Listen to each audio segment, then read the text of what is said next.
स्वागत है आप सभी का एक और एपिसोड में। मैं सईद खान और आप देख रहे हैं हकीकत Indian TV. Gulf of Oman की साइड से एक ऑयल टैंकर आ रहा था जिसे समंदर में ही ईरान IRGC ने अपने कब्जे में ले लिया है। मतलब ईरान का सीधा सा मैसेज है अमेरिका को, आप हमारे साथ कुछ भी करोगे तो उसका फौरन जवाब दिया जाएगा। अगर आप अटैक करोगे तो हम भी आपके ऊपर अटैक करेंगे, हम आपके इत्तेहादियों पर हमला करेंगे, उनके ऑयल टैंकर को अपने कब्जे में लेंगे, हिसाब फौरन ही बराबर कर दिया जाएगा। दोस्तों, अमेरिका के लिए सूरत हाल बेइंतहा चैलेंजिंग बनाई हुई, एक तरह से सूरत हाल बहुत ही खराब है। CIA ने कल रिपोर्ट दी थी कि ईरान के पास 70% मिसाइल कैपेसिटी है। उधर से ईरान के फॉरेन मिनिस्टर का जवाब आया कि पहले तो मैं ट्रम्प से ये कह देना चाहता हूँ कि CIA की ये रिपोर्ट बिल्कुल गलत है। उन्होंने कहा कि जो 28 फरवरी को जंग छिड़ी थी उसके बाद से अब तक जो कैपेसिटी है वो 120% हो गई है, क्योंकि ट्रम्प ने कहा था कि ईरान की 98% मिसाइलें खत्म हो चुकी हैं, 2% रह गई हैं, और फिर वो कह रहे हैं कि ईरान के पास 50% मिसाइल रह गई हैं। अब ये रिपोर्ट आई है कि ईरान के पास 70 से 75% मिसाइल कैपेसिटी मौजूद है। आखिरकार पहली बार ईरान की तरफ से जवाब आ ही गया कि ये तमाम लोग, तमाम रिपोर्टें झूठी हैं, हमारे पास जो कैपेसिटी है वो 120% हो गई है। दरअसल ईरान इस वक्त कर रहा है, ईरान इस वक्त ये कर रहा है कि हम लोग रेडी हैं, हम आपको बताएंगे कि स्ट्रेट ऑफ हॉर्मुज़ का मालिक कौन है। उन्होंने अमेरिका से कहा कि जो जंग हो रही थी उसमें हम पूरी तरह से मिसाइल बना रहे थे, और स्पेशली ये जो जंग रुकी हुई है इसमें भी हम मिसाइल बना रहे हैं। हम मिसाइल बना रहे हैं, हमारी कैपेसिटी, हमने यही काम किया है सारी जिंदगी। 40 साल हमने तुमसे इस जंग की तैयारी की है, और आज 40 साल के बाद हम देखो कहाँ खड़े हुए हैं। और ईरान ने कहा है कि तुम देखो तुम कहाँ खड़े हुए और हम कहाँ खड़े हैं। ट्रम्प का बयान आया है कि हमारे 3 बहरी जहाज अपनाए हुर्मुज़ यानी स्ट्रेट ऑफ हॉर्मुज़ पार कर गए, इन पर ईरान ने हमला किया, कोई नुकसान नहीं हुआ। जबकि दूसरी तरफ ईरान ने जो अमेरिका का ऑयल टैंकर कब्जे में लिया है उसकी तस्वीरें पूरी दुनिया में ईरान ने शो कर दी हैं, पूरी दुनिया को दिखा दी हैं। ईरान ने कहा पूरी दुनिया के अंदर जो हमारा नया सिस्टम है उससे ही हम पूरी दुनिया को कंट्रोल करेंगे। अमेरिका की तरफ से एक और बयान आया है कि हमने ईरान को एक प्रपोजल भेजा है, मगर ईरान ने अभी तक कोई जवाब नहीं दिया है। उम्मीद है कि ईरान जल्द ही कोई जवाब देगा। अमेरिका ने जो ईरान के खिलाफ जो साजिश की थी, जो सूरत हाल पैदा की थी, दरअसल वही अमेरिका के गले की हड्डी बन गई है। ईरान वही अमेरिका के खिलाफ उसको इस्तेमाल कर रहा है। अमेरिका की पहले की तरह वही एक शर्त है कि स्ट्रेट ऑफ हॉर्मुज़ को ईरान खोले और वहाँ पर किसी से भी वो टोल ना ले। और इस वक्त रूस और चाइना ईरान के साथ है। अमेरिका के लिए सबसे बड़ा चैलेंज जो बना हुआ है वो ये है कि अमेरिका इस सारी की सारी सूरत हाल में बैकफुट पर चला गया है।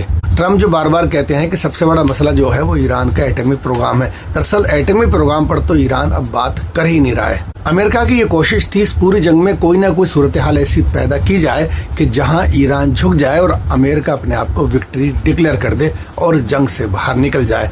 लेकिन ईरान एक भी पॉइंट ऐसा नहीं छोड़ रहा है, ऐसा मौका अमेरिका को वो दे ही नहीं रहा है। दरअसल इस जंग में अमेरिका बुरी तरह से फंस गया है।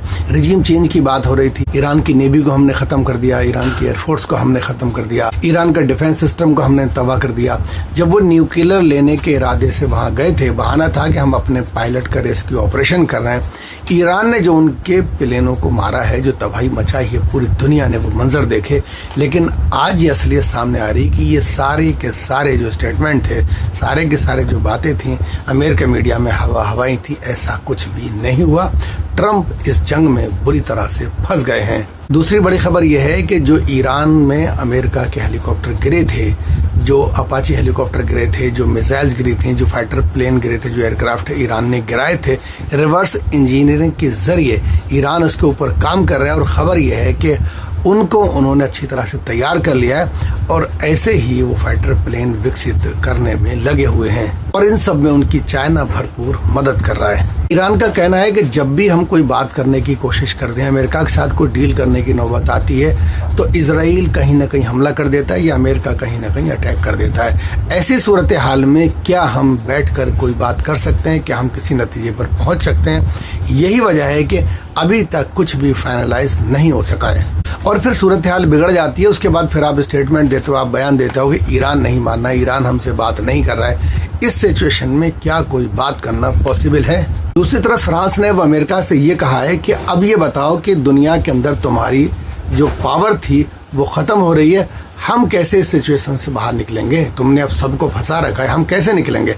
सीज फायर तुम कर नहीं पा रहे हो, कोई मामला तय तुम कर नहीं पा रहे हो, अब ये बताओ कि तुम करना क्या चाहते हो? दूसरी तरफ अमेरिकन मीडिया की एक रिपोर्ट आई है, उसने सर्वे जारी किया है कि डोनाल्ड ट्रंप की जो पॉपुलैरिटी है वो कम हो गई है, -44% डोनाल्ड ट्रंप की पॉपुलैरिटी कम हो गई है। मार्को रूबियो की -36 पॉइंट कम हुई है। यानी ट्रंप के साथ जो जो खड़ा है उसकी पॉपुलैरिटी अमेरिका में कम होती जा रही है। अमेरिका में होता क्या, जो वाइस प्रेसिडेंट होता है अगली बार वो ही अमेरिका का प्रेसिडेंट बनता है।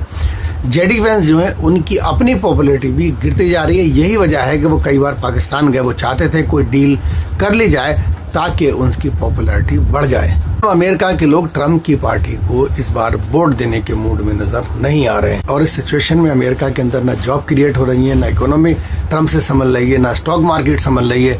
यही वजह है कि लोग ट्रंप से नाराज हैं। दूसरी तरफ इजराइल है कि वो अभी भी ट्रंप से उम्मीद लगा रहा है कि मुझे यकीन है कि आप इस जंग में हमारा साथ दोगे। उधर अमेरिका और इजराइल जैसे ही ईरान पर अटैक करते हैं तो गल्फ कंट्रीज पर ईरान भी मिसाइलें दाग देता है और यही सब चलता रहा तो आपको लगता है कि ये डील किसी नतीजे पर पहुंचेगी या कोई समझौता हो पाएगा? इस वीडियो में इतना ही। इस वीडियो को दोस्तों में जरूर शेयर करें और चैनल को सब्सक्राइब करना ना भूलें। बहुत बहुत शुक्रिया।